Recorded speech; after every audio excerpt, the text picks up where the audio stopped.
everyone, and welcome to the show. This is episode number 86 of Pop Culturally Deprived, and today we're going to be talking about Flatliners on your Are You That Tragically Competitive podcast.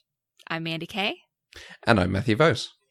And this week we are joined by writer Daniel Swensen, a gent who, in his own words, grew up on a steady diet of cheap B-flicks and heroic fantasy, the kind that came in battered paperbacks with yellow edging and creased spines. He's written everything from game books to cell phone ads to fiction of all genres. And Daniel is also the co-author of the Empire City Adventures with PCD alum Joshua Unruh. So welcome to the show, Daniel. Thank you very much for having me. I'm really glad you had that handy intro all written out so I could just steal it. It's fantastic. Yes, finally it serves a purpose. Did we just grab it off your Wikipedia page? Is that the plan? Exactly.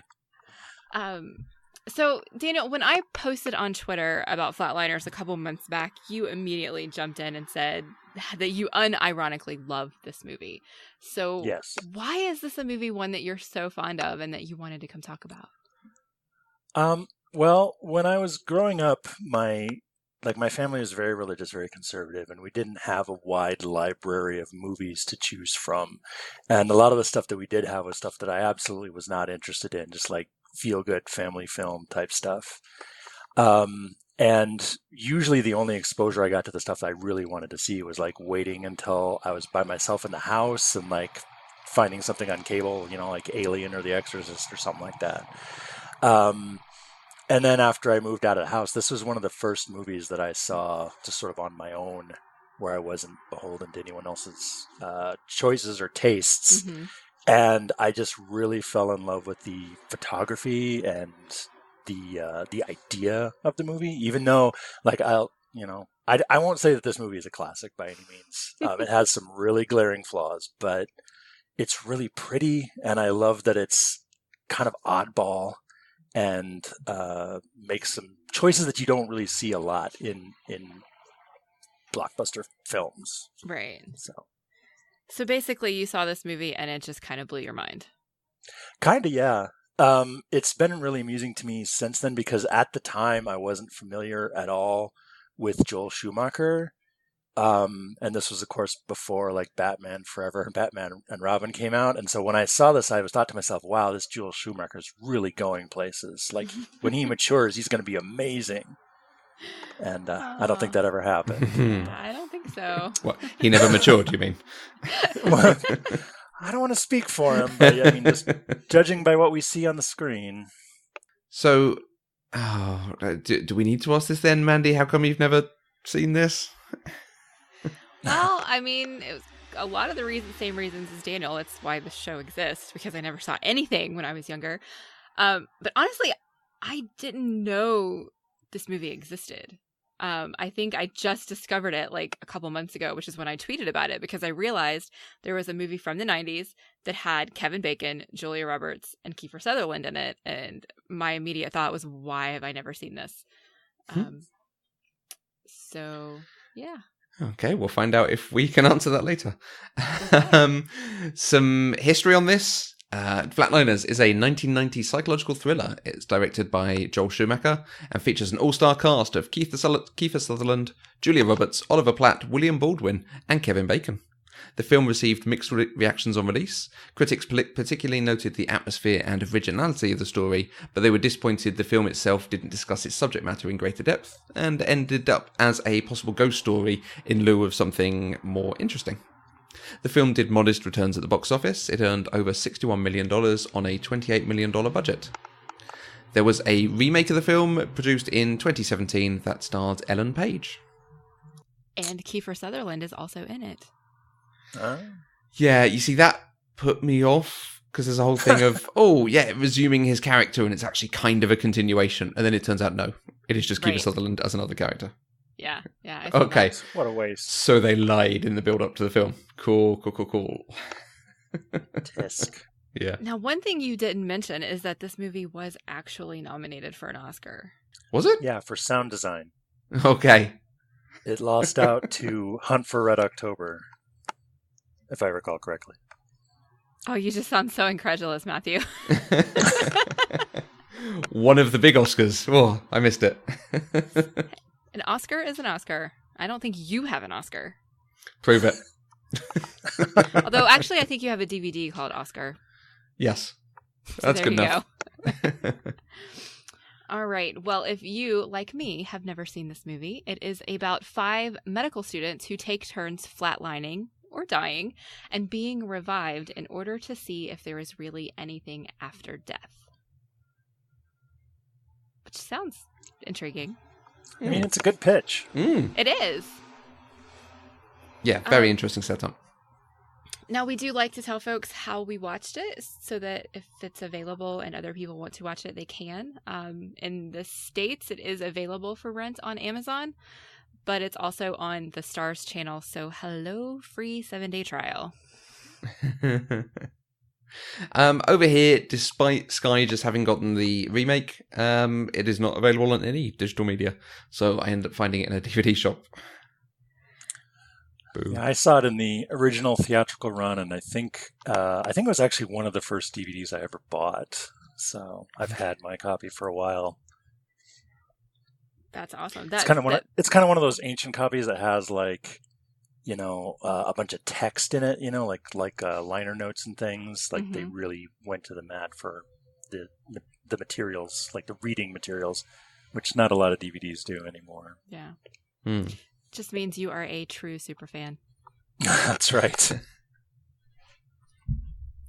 So I mentioned about the all-star cast and the director. Mandy, do you have any experience of them? Some of them. Joel Schumacher's name sounded familiar, and I looked him up, and yeah, I don't know why his name sounded familiar. I have seen A Time to Kill and Phantom of the Opera, which he directed, but I never used to pay attention to who directors were, so I wouldn't have known. Julia Roberts is the most well-known of this movie to me. I've obviously seen all of her rom-coms from the 90s. And kind of almost everything else. I've seen way more of her stuff than not. There are very few things of hers that I haven't seen. Yeah, she was in 2 movies that year. She was in Pretty Woman that same year, I think. Mm. Yeah, I was thinking that it was somewhere around then that Pretty Woman had to have come out, and they're such different movies. So weird. Yeah. Yeah, a couple of years after this, the film The Player comes out, and that's about people making movies, and there is a recurring gag of everyone pitching, I think there should be a young star in this, someone like Julia Roberts. And it's either Julia Roberts or Bruce Willis. So this is clearly that point they were both hitting it big. Right. Mm. Yeah. Oh, yeah. Kiefer Sutherland, I've seen A Few Good Men, A Time to Kill. I know he was in the show 24, even though I've never seen it. So he's one of those guys that I'm just more culturally aware of than with actual experience of him. And of course, I know that he's Donald Sutherland's son, obviously. Kevin Bacon, kind of the same thing. Footloose is probably the thing that he's most well known for me. And of course, everybody plays 6 Degrees from Kevin Bacon, which is a thing. Which probably means I should have seen more of his stuff than I have, but I haven't. Apollo 13, he was also in A Few Good Men. He did star in a serial killer TV show called The Following, but I actually never finished that one. Okay. Yeah. And then William Baldwin, he's just a Baldwin. Like, you look at him and you know he's a Baldwin. Interchangeable. You probably don't know which one, but he's a Baldwin. Among the lesser Baldwins. Right. And Oliver Platt? I forgot to look him up. I recognized him. I know I've seen him in stuff. 3 Musketeers, The West Wing. The West Wing. That's his West thing, yeah. Wing. Yeah. That's it. Yeah, okay. Yeah, I haven't seen The 3 Musketeers, so. I'd feel bad leaving him off. Okay. Well, I mean, I recognized his face, so that's something. I'm sure I've seen your face before somewhere. Did you have any expectations for this? Okay, so let me tell you what I thought this movie was about. I thought this movie was about adrenaline junkies who just liked to die and get revived. That makes for a very different movie than the movie that we got. No, I mean, based on the synopsis, that's fair, Yeah. I honestly don't know why I thought it was just more like action instead of having this like psychological paranormal aspect to it. Hmm. But I didn't expect that at all. I didn't expect the weird gothic setting. I didn't expect like pseudo ghosts. It was weird. Pseudo ghost. Yeah. So I expected a very different movie than what I got. Okay. Sure. So the movie you actually got, did you enjoy it? Unfortunately, not really. It Okay. was just kind of confusing, and it raised more questions than it answered. Is that because it was so different than what you expected? I don't think so, because I think there is a version of this movie that could be done really, really well. I mean, Okay. it's an interesting premise. I ended up feeling like this was a film school project. It was very, very flashy. It had really creative cinematography, camera angles, color, and things like that. And it kind of felt like more attention was paid to the aesthetic of the film than the content of the film. Okay. And it was directed by Joel Schumacher. Interesting. Have you seen those I'm Batman guessing- films? We didn't mention them. But... I have not, no. Okay. So I'm guessing this is a theme with him? Yeah. He makes very pretty movies that I think some would argue lack substance. I mean, Okay. I would like, this is the only film of his that I really enjoy. Okay.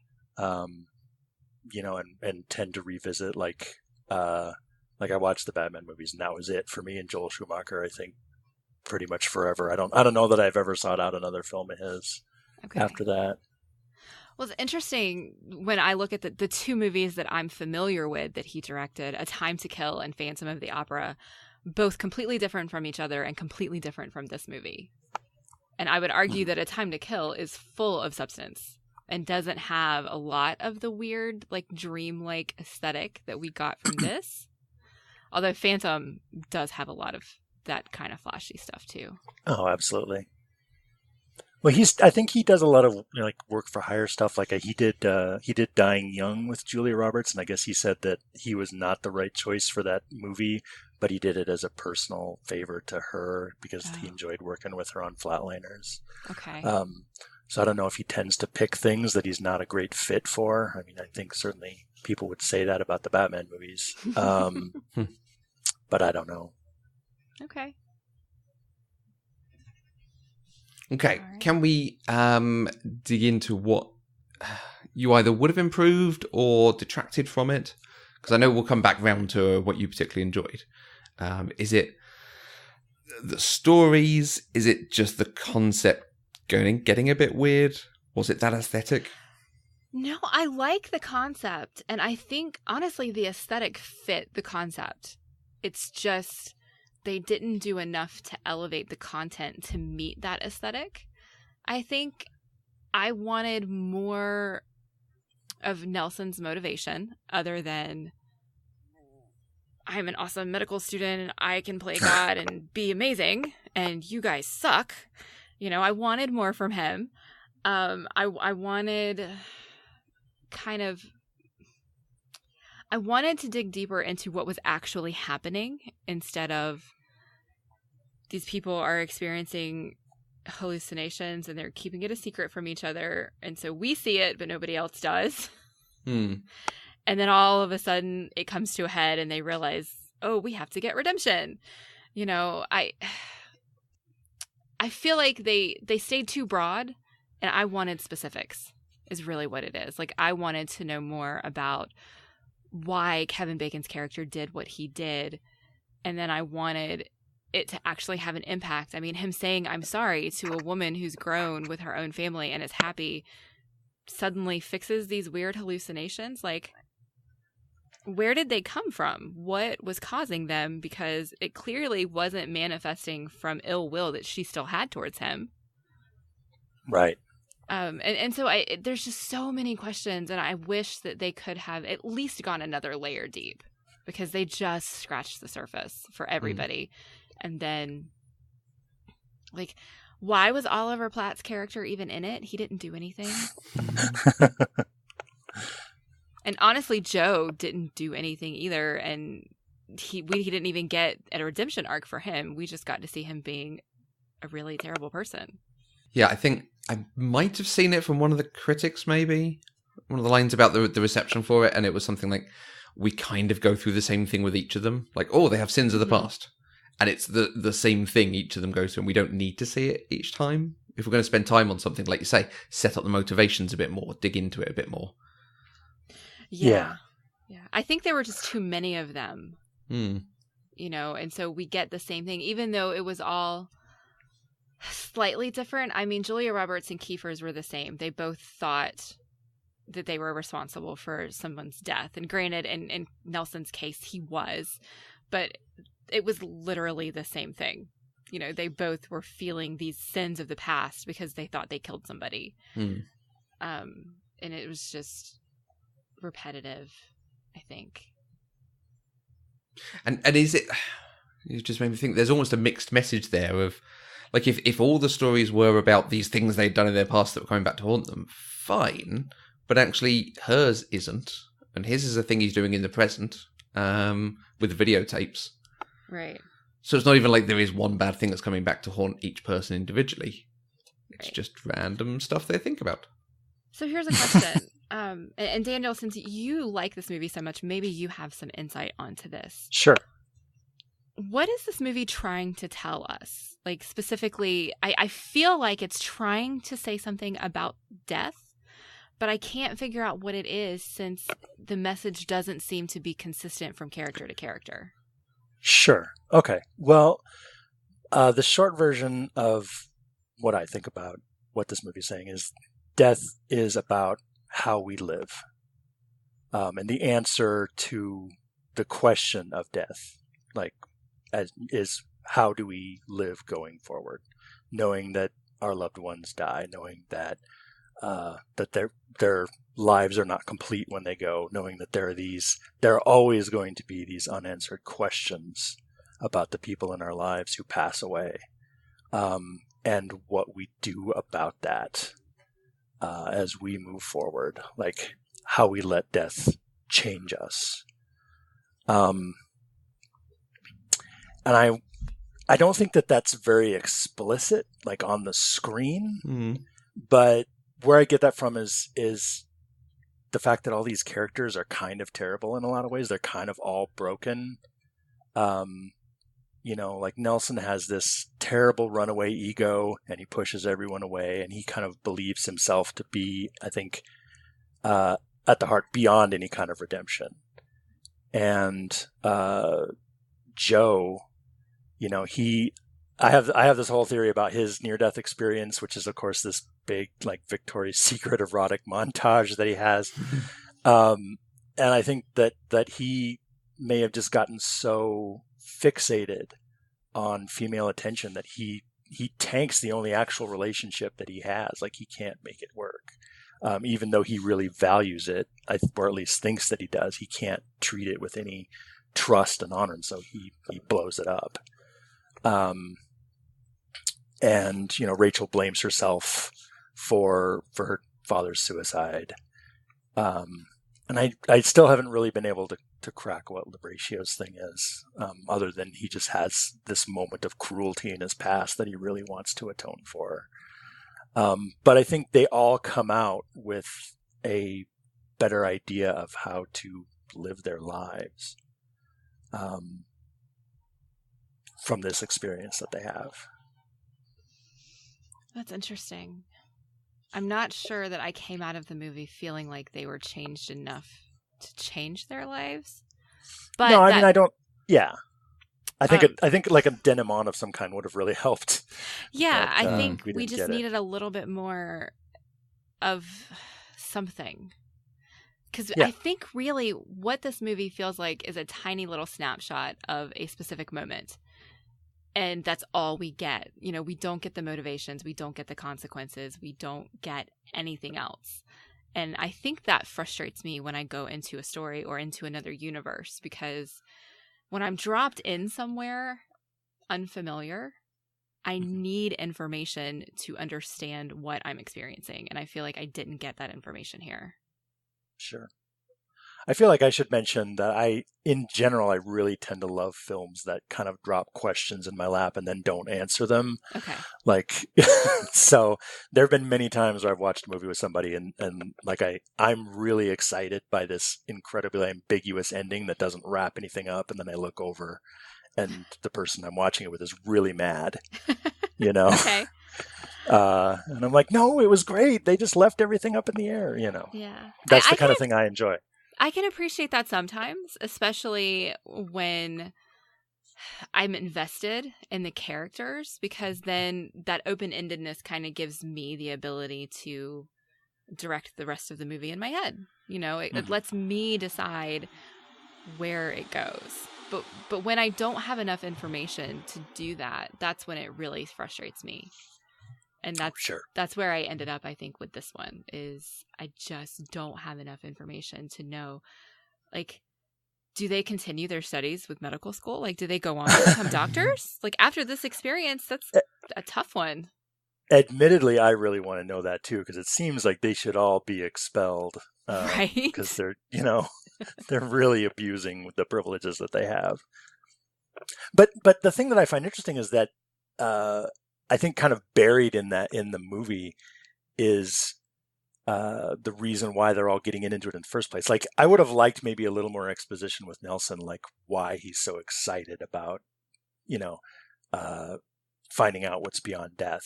And I think it's kind of buried in there that he wants to reach for this atonement for this thing that he did in the past, but it's never brought to the surface. Like, he never says it. Mm-hmm. It's just very obliquely implied in the movie.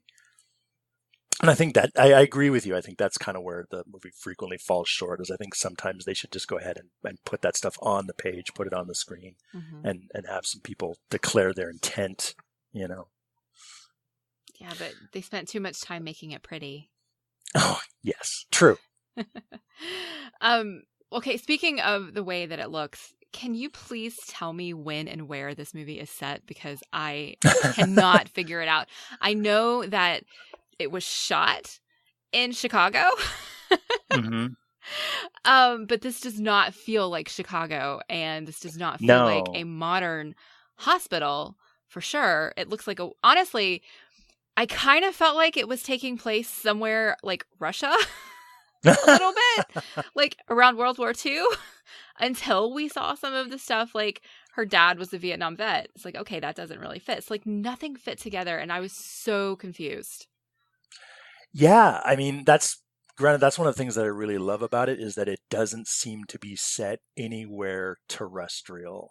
Like, it's just, the whole thing just seems like it's just kind of plucked out of time and space and takes place in its own weird little universe.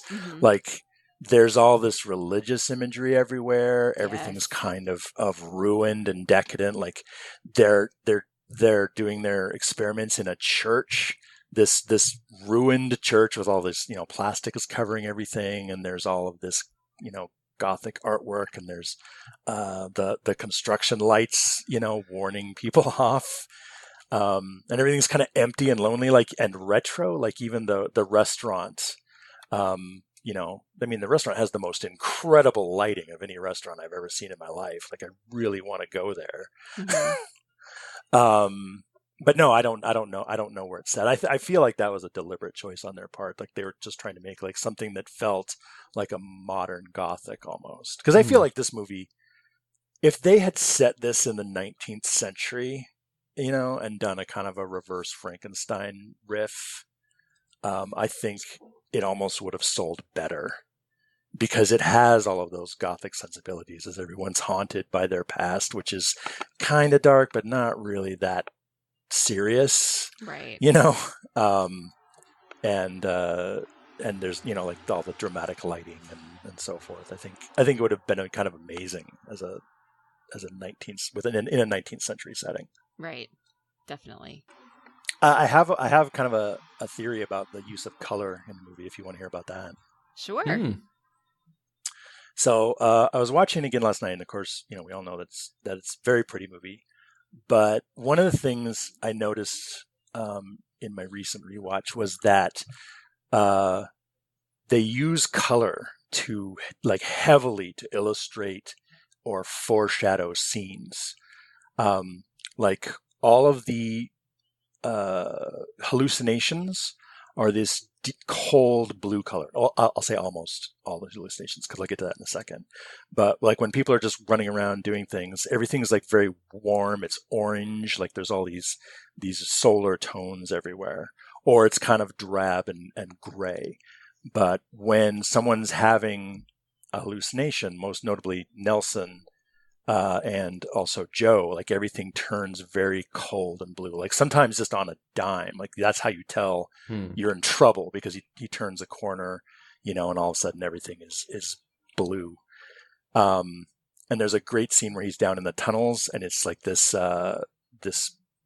cold blue with these warm orange lights along the walls that are kind of transitioning him into this either this other world or this hallucination that he's having. And like now that's really common because we have digital color correction and everybody does that. Like the teal and orange just looks really good on screen. So everyone does it, but it wasn't as common, I don't think, in 1990 for people to use color that heavily. But one of the other things I noticed is that of all the characters, Rachel's color palette is actually the reverse of that. Like when she's walking around by herself, it's cold blue all the time. And then when she encounters her, like the ghost or hallucination of her father, it turns this deep red until she reconciles with him, and then it turns into this gold. And there are a lot of moments in this movie where they use color to illustrate character, I think. Like there's a scene, and I may, I'll admit that I may be reading too much into this because I'm, as you say, a super fan. But there's the bit where Nelson is about to truly kill himself, and he's talking on the phone with Rachel, and he seems to have come to this kind of realization. He says, everything that we do matters. Whereas before, in the movie, he's been this kind of nihilistic, this is my idea, you're all just tourists kind of a thing. But he calls her and he says, I'm sorry for what I've done to you. And while he's talking, there's this gold light pulsing behind him every time he speaks. And I think that yeah, well, I mean, it's pretty buried. Like I only saw it because I was actively looking for this stuff in my rewatch. And I think they do a lot of that kind of symbolism with color. Like Winnie Hicks's farm is all really golden and warm, which is something that you generally only see when someone's kind of going through some kind of act of redemption, like Rachel does with the vision of her father and stuff like that. So I think visually there's a lot more going on with it than just being, flashy. Okay. That's interesting. I noticed like the red and the blue. More strongly the red, just because it was so different than everything else. The cold blue wasn't much different from the drab gray for Nelson, but I did notice every time the red came up. So I got some of it on my first watch. I didn't catch the other stuff. I think that's fascinating. Yeah, I almost kind of want to watch it another time now to kind of really dig into how they use color. Because I had kind of a whole bonkers theory about like what it means for people and why it's different for Rachel than for anyone else. Like, I think like and again, this is kind of like my nutball theory, is that like Rachel kind of lives she lives with her father's death all the time. So she's kind of walking around in that blue color palette in her daily life all the time.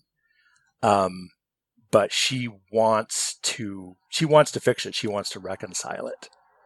And so when it manifests, it comes up as this red or orange color.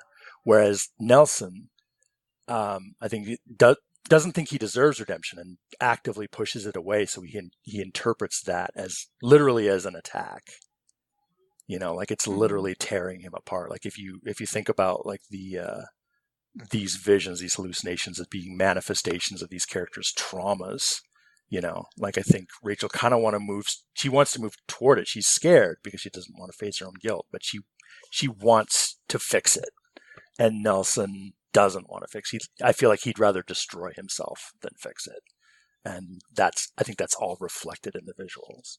Yeah. Interesting. I like it. Thanks.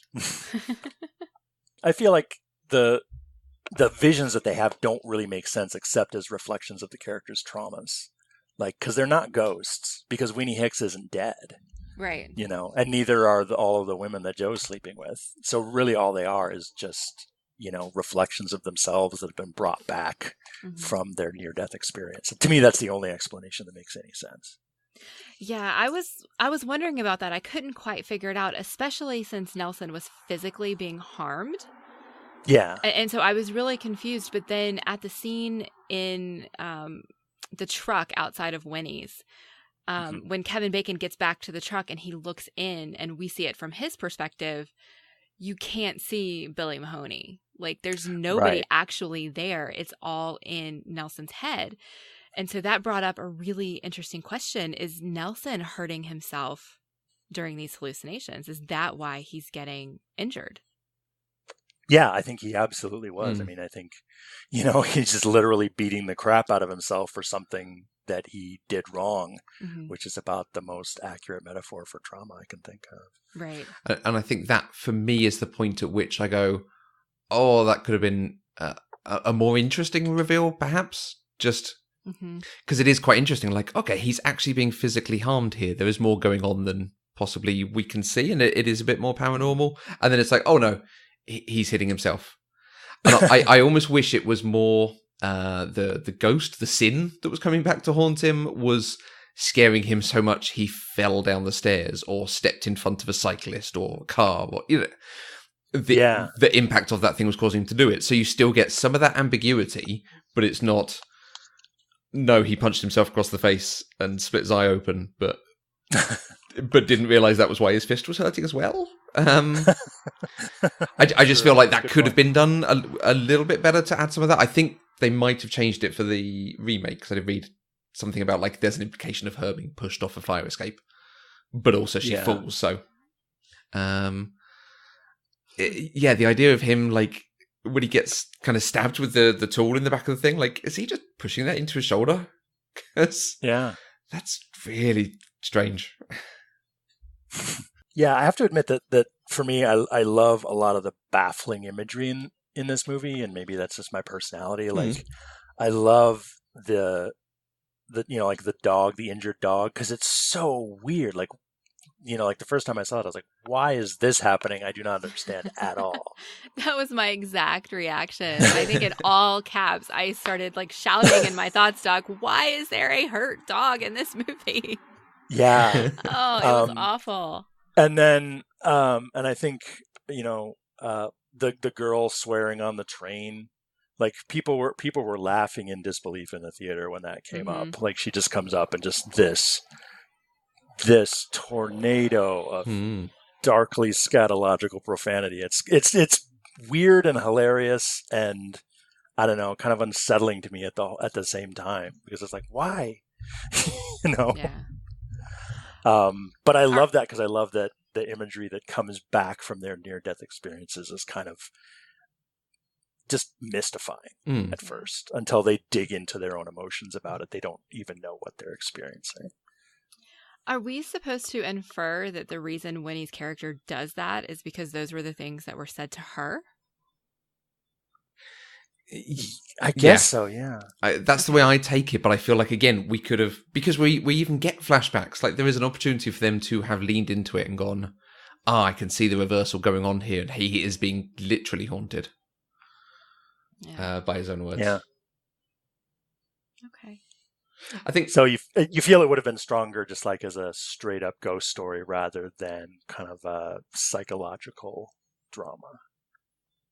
Yeah, I think so. Like you, I like ambiguity at the end of a thing where you get to make your own mind up, but they never have the discussion to pose the question. It is just, we see these things haunting them, and then they ask forgiveness, and they are forgiven, and we move on. But there's never but what was it that was causing me to do this? What was, is there something there? What do we experience? Why is yours different from mine? because there are so many things we could take as a discussion. No one thing comes out as, yes, that's the question it is posing. Yeah, that's true. And I would like to just have focused in, yeah. Yeah, I do feel it falls into that trap of that so many writers fall into of, well, if the characters just withhold information and lie to each other, we can keep this going. We can fuel this for much longer if no one just shares what they're feeling or doing. And that admittedly is a big shortcoming in that movie. And the film explicitly calls that out. Like, it does, you did not let us make a choice. Yeah. Yeah, well, so my next question was going to be, what do you think about Nelson withholding that information and knowing that he's being haunted and still letting other people go through this without telling them? Are you asking me or either one? I mean, because you were just saying it's a plot point, it's to drive the plot forward. So does it matter? Does it really make Nelson a terrible person like I think it does, or are we just supposed to ignore it? No, I mean, I think Nelson is kind of a terrible person, and he has kind of a chance to be a little less terrible at the end, but overall he is just the worst. Because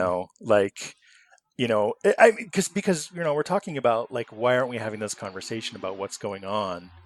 They almost, like, they cruise by it in the restaurant.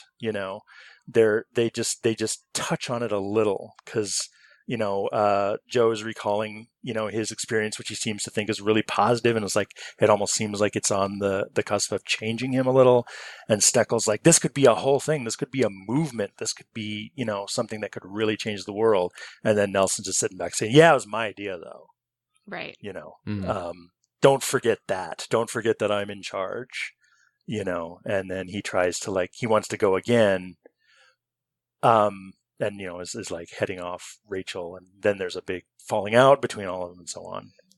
But I mean, I don't think he does it because he deliberately wants to be terrible. I think he does it because he really hates himself for what he did to Billy Mahoney in the movie, and so that causes him to push everyone away. And again, I know that's just my sort of headcanon about the character. I don't think that that's really on the screen that much. Okay. Yeah, I almost wish there was a scene where they're like, wait, why didn't you tell me? Well, because you didn't tell me. Well, but what were you thinking about not telling me? And again, dig into why they didn't, because there probably are really good reasons. Like, I thought I was the only one, and this is why it scared me. And oh yeah, sure. We don't get that. I wonder if it's just maybe they had notes from the studio to give each of the main actors a chance to play a big scene and do the thing that they're good at doing in films. Right. I do think there's some almost it's staying in a very sort of Western Christian way. The idea that they've brought their sins back, but all they need to do is ask for forgiveness. That thing of all of God's creatures, really we just need to ask for it. Yeah. And we are forgiven and we can move on. I don't think they do this in any remake or anything, but there is an interesting thing of seeing something that's not in that, or challenging their faith and their belief, and like, oh, I saw a different God. That religion's right. That religion's wrong. Amazing. Yeah. Oh, I would have been so on board for that. Like, they just, they go out there and it's some God they've never met. Yeah. I got reincarnated into an eagle, and then I came back. It was weird. Yeah, I mean, the only thing we get Labratio, who's the outspoken atheist. At the end, he's calling out to God. He's saying, "I'm sorry, we stepped on your territory, God." That's always kind of, I don't want to say annoyed me, but it's like a little frustrating, because it's like, okay, was he an atheist the whole time, or did this really change him? And like suddenly he has some kind of faith because of what he went through. It isn't. They don't really dig into it, as you say. They just kind of like let it lay there, and you have to draw your own conclusions. And even after all these years, I don't really know what conclusion to draw from that. If he was just saying loudly and often that he was an atheist to, hide his insecurities about his own faith, maybe. Or, I don't know. I don't know if that experience transformed him as a character enough for him to be apologizing sincerely to God at the end. I don't think it should have, but that's just me. I mean, because Sure. the experience that he had, yes, okay, so it does show that there's something. Like, it's not just nothing, but we don't know what that something is, especially since it's different for every person. We don't know the source of that something.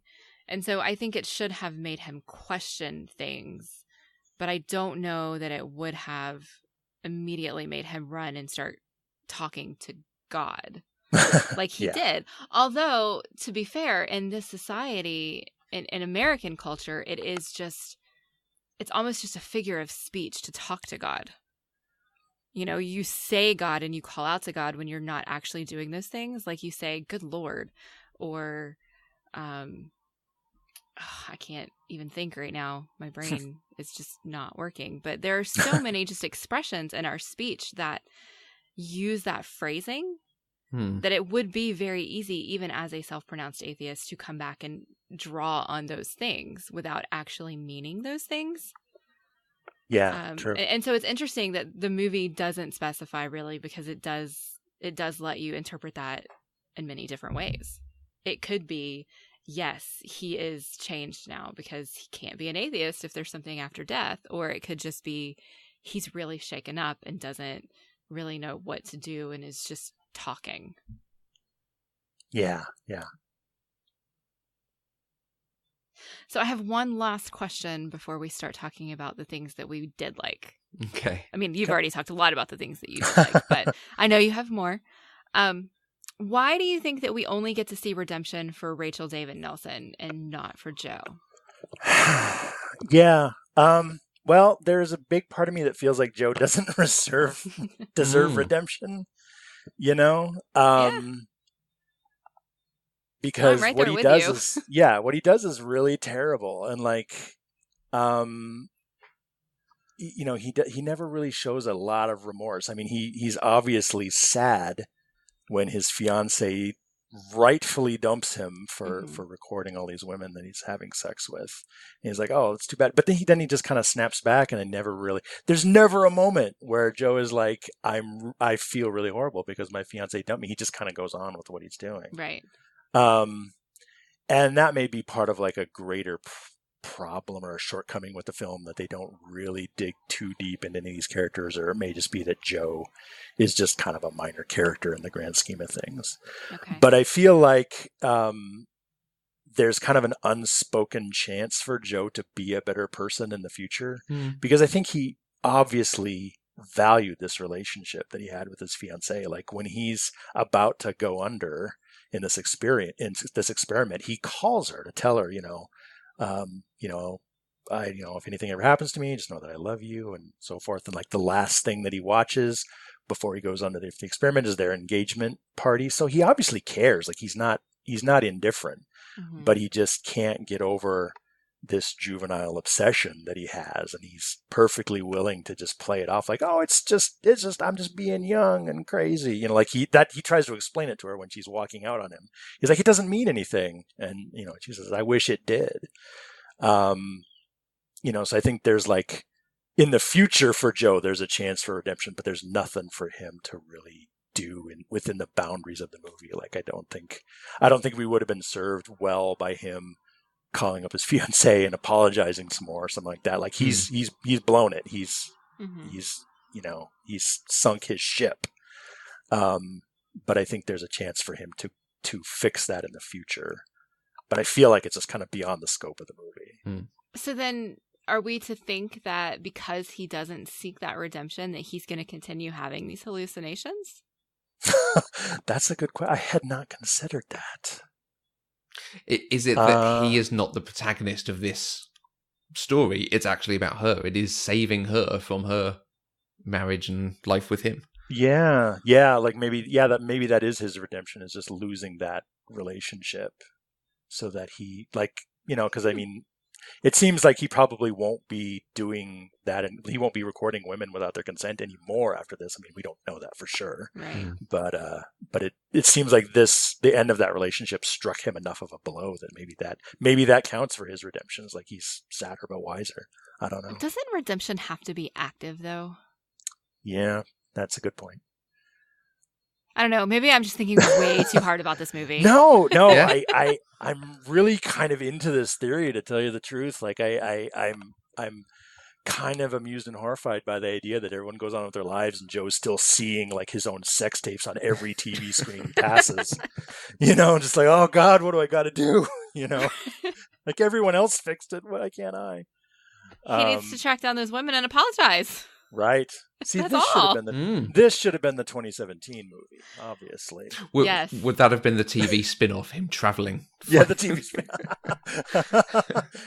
Yeah, there were a lot of tapes, so.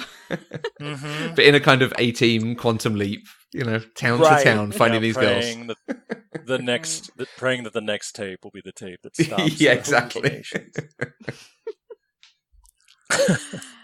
I think we have something new for you and Joshua to write. I'm going to pitch it to him. All right. All right. Matthew, did you have any favorite moments from this movie? Yes. Two key things that stood out to me. The kid playing young Kiefer Sutherland. I don't know if he is a cousin or something, because he was really good at that on the edge, hyper aggressive. We saw him in Stand By Me, a slightly younger Kiefer Sutherland, but the kid was actually channeling him. I was quite impressed. Yeah. He was scary looking. Well, Kiefer Sutherland is scary looking. Malice. Yeah, he really gave it his all too. Like in the scene where he's in the tree and he's Billy Money's about to hit him with a rock, and he just really brought it, I thought. Yeah. And I have to call out the repeated use of "Today is a good day to die," which is, they're absolutely right, that it is based on we got this wrong the other time, First Peoples, Native American, Indigenous... First Nation, there we go, phrase. But the use of "Today is a good day to die," a few years after this, would become the Klingon catchphrase. So it's great to hear it in any context. Yeah. Basically from... Of course you would like that. DS9, it just becomes the "Today is a good day to die." And then when they don't, it's like, "But today is not that day." Well, Nelson does say today is not a good day to die. Exactly. Yeah. So that tickled me all the way through. Okay. Fantastic. What about you, Mandy? All things Kevin Bacon. He was my favorite. I was surprised because I expected Julia Roberts to be my favorite, but I really ended up liking Kevin Bacon, even though there were a lot of weird things that happened concerning his character, like climbing out of the window in a rock climbing harness when he got suspended. What was that all about? Yeah. Wait, how should he climb out the window? Oh, or do you just mean he should have used the stairs? Well, yeah, he should have used the stairs. Okay. But still, I mean, most people don't just have rock climbing harnesses around to climb out of windows. It was all very strange. Yeah, as a drooling fan of this movie, I have tried for years to come up with some kind of symbolic take on that. Like, because there's that mural, and so he's like crawling out of the guy's right eye as he's coming down the wall, and I desperately want that to have some kind of deep symbolic meaning, but I'm coming up with nothing every single time. Yeah. Well, if we ever meet either Kevin Bacon or Joel Schumacher, we'll have to ask. Yes. But yeah, I think the reason I liked his character the most is because he is the one, as soon as he experiences the hallucination, he comes back and he says, "No, we have to wake her up because something weird is happening, and I don't know why you guys didn't say anything about it." Mm-hmm. And characters who do that are always going to be at the top of my list. Yes. And then the other thing I really liked was a quote by Nelson, even though he was doing this like crazy hyper thing. But when he's talking about why he wants to do this, he says, "Philosophy failed, religion failed, so now it's up to the physical sciences." And that's a perspective I really like. I love that line. Mm. So there was some good stuff in this movie for sure, and it's definitely gives you a lot to think about. Yeah, I really love Nelson too. And he has my favorite line in the movie, which is die to be a hero someday if you want to, but don't die to be a celebrity. Um, I just love that. And I love that that Labratio becomes kind of the center of like the first half of the movie or so. Like Nelson is the center because he's the idea man, and everyone's kind of tagging along with what he's doing, and he's forging this new frontier or whatever. But then when it comes time, for there to be some heart and emotion and some support for people to try to like urge them toward whatever redemption they want, like that's when Labratio becomes the center of the movie. And Nelson kind of gets sidelined, and he's kind of the heart, even though he comes across as very cynical and smart ass. He's still the heart, and I really dig that. I love those kind of characters.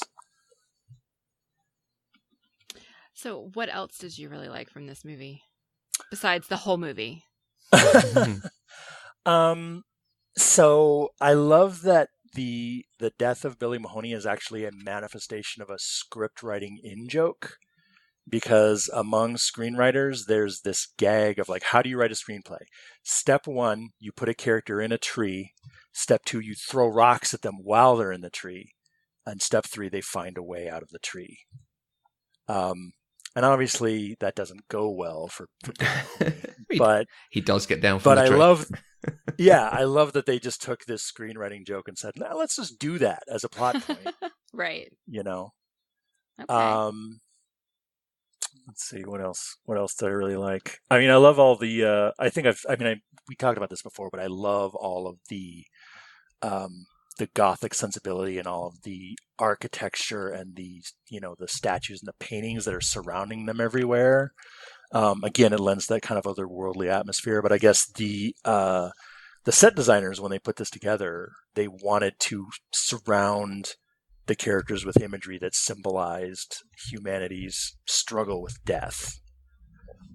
Okay. And you have it's not omnipresent, but there are a couple really telling. So like that opening montage, of like the morning light coming across all of like the statues of the skeletons and so forth. There's a bit where at the end where Nelson is going to kill himself, and he's pushing the gurney into the room, and then the camera moves aside to show this angel with rainwater falling down their face, so they look like they're weeping. I really love that. They're just little things, but I really like them. Good. Somebody needs to really like this movie, so might as well be me. Exactly. We like that you've taken pity on it. Well, and the thing for me with doing this show is I always find that even with the movies that I don't particularly like, I enjoy talking about them, and then I always find new ways to appreciate them once I've had the conversation. Mm-hmm. So that's why I really love having superfans come on the show, because they bring a different perspective than what I have. And it oftentimes does sort of change my mind a little bit. A little. Yeah. Well, I mean, I found that, like, just in my life, some of my favorite movies in the world now are things that I hated when I first saw them. Mm-hmm. Because either they frustrated me, or they unsettled me in some way, or they had some kind of effect that I didn't like. And I was like, no, that was terrible. And then I go back I feel compelled to revisit it. And then I go, oh, okay, I get it now. And then after that, they become one of my favorite movies. Right. Okay. Yeah, we heard from a couple of people who had seen it and found it genuinely quite terrifying. Both Laura Esberry and Katie Sherrill on Twitter, talking about how it being much more scary than they expected, or staying with them afterwards. So I think, certainly as we've talked all the way through, the visuals do have that impact of being slightly off kilter enough to actually be scary. Right. Yeah. When I saw it in the theater, I saw it with my friend Sean, who was at the time a very outspoken atheist. I think he might still be, but afterwards he was really kind of shook up, because he was like, it had made him think about what was beyond death, and what if there was something? What if he was wrong? And it kind of stuck with him for a couple of days. But I think it faded with time. Okay. Which is fine, Well, is there anything else that we need to talk about Flatliners? Because we've been talking about it longer than I expected us to, honestly. No, I think I'm good. So there is this remake that came out last year. Have either of you seen it? Do either of you want to see it?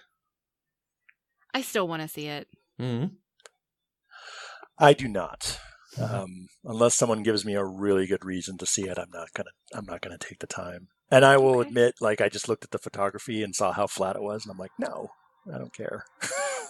Well, it looks to me like what I think the difference, and this is based solely on the trailers, is the original one was more about the cinematography and the idea. And I think the second one is not meant to be that artsy. It's meant to be, let's actually look at what happens. And so I'm wondering if in the remake they actually have ghosts. I don't know. Yeah. We'll find out. If they do, and it actually does like a deeper cut into the subject matter, please tell me, and I will see. Sure. It. But as is, I don't really have any interest. All right. Well, I have one question for both of you. Okay. Would either of you ever flatline to find out what might be after death? Absolutely not. Just no. Something I forgot to mention was when I first saw this movie and there was, like some press surrounding it, some talk radio show that I listened to at the time, and it's been so long that I can no longer remember what it was. But they had a guest on to talk about, not to talk specifically about Flatliners, but about your chances of coming back from the dead via a defibrillator and so on. And this guy was so mad at that movie. He was just livid. Like, his whole interview was just saying, this movie is irresponsible. Your chances of coming back after your heart's been deliberately stopped are next to nothing. None of these almost none of these characters would survive this. Mm-hmm. He just did not buy into the dramatic license at all. He was like, this is terrible. And I think that would stick with me way too much for me to be willing to risk it. That's fair. I like that that's the bit that he didn't like of the film. Oh yeah. No, I hate the damn it, breathe, pounding on the chest. Yeah. And then they're dead for a long time. And someone looks really sad for a while and they go, no, I'm not giving up. And then they try again, and then the person comes back because we've waited it out. We've run out the clock on the drama. Yeah. I hate that so much. And here's a movie that's just made up of just that for like half the runtime, and I really love it. I don't know, because I don't know, if I had to try to express my feelings on it, I think if there is a life after death, you wouldn't get to experience it if you're doing this. Flatlining and then coming back. If you could still come back, you are not going to experience whatever might be in the afterlife. So there is part of me that's like, it would be interesting to see, is it just black? Or do you see anything? But the risk is not worth it. But I suspect it is just black. I don't know, I am curious, but I'm not sure I would. Oh, I don't know. Catch me on a good day. What? One interesting piece of trivia about that is when they were writing the script, they drew really heavily on real life near-death experiences to kind of inform their visuals. And one thing that I found interesting, and they put it in the film, is that people who have near-death experiences as a result of accident or misfortune or whatever, they commonly have those reports of a white light or a tunnel and loved ones speaking to them in this sense of well-being and peace. And people who have near-death experiences as a result of attempting suicide have these nightmare visions of, tension and fear and terror. And they do that. They do that in the film when Nelson is going under by himself, as compared to all the other ones, which are relatively benign at the time. His is very nightmarish and tense, and I thought that was a nice touch. Definitely. How about you?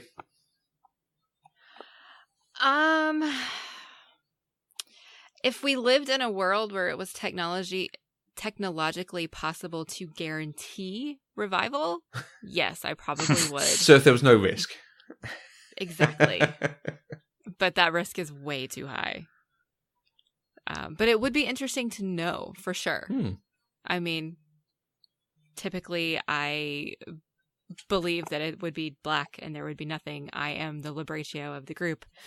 And so it would be interesting to find out, is that real? Is that not real? But I don't want to know enough to find out permanently. Yeah, fair.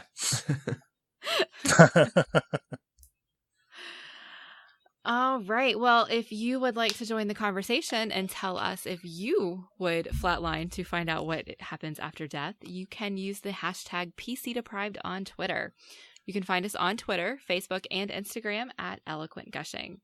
You can email us at podcast@eloquentgushing.com. And don't forget, you can leave us a voice message at speakpipe.com/eloquentgushing. You can find each of us on Twitter. I'm at Mandi K. And I'm at Matthew Vose. Daniel, thanks so much for joining us. This has been actually a really fascinating insight, so thank you so much. Oh, I'm so glad. Thank you so much for having me. Where can people find you? The best place to find me on the internet right now is on Twitter. I'm Daniel_Swensen, SWENSEN, and there's a link to my author page in my bio. Awesome. Everyone go check it out. Pop Culture Deprived is 100% funded by listeners like you through Patreon. Anything you can give gives access to exclusive content and helps to support the network and develop new shows. To find out more, visit patreon.com/eloquentgushing. And don't forget to keep up to date with the latest news announcements by visiting our homepage, eloquentgushing.com, and subscribing to the weekly newsletter. And we'll be back next week with another episode of Pop Culturally Deprived, where we'll talk about Bill and Ted's Bogus Journey. Until next time, I'm Mandi K. And you don't know jack, butt wipe, needle bite, jack off, limp wrist, cornhole, banana breath, bird face, kiss, brown nose, macho wimp, limp fart face, tire merchant. What's the matter? Gonna cry? Come on, cry baby Davy, cry, cry, cry. Face rat turd, clicking, son of a.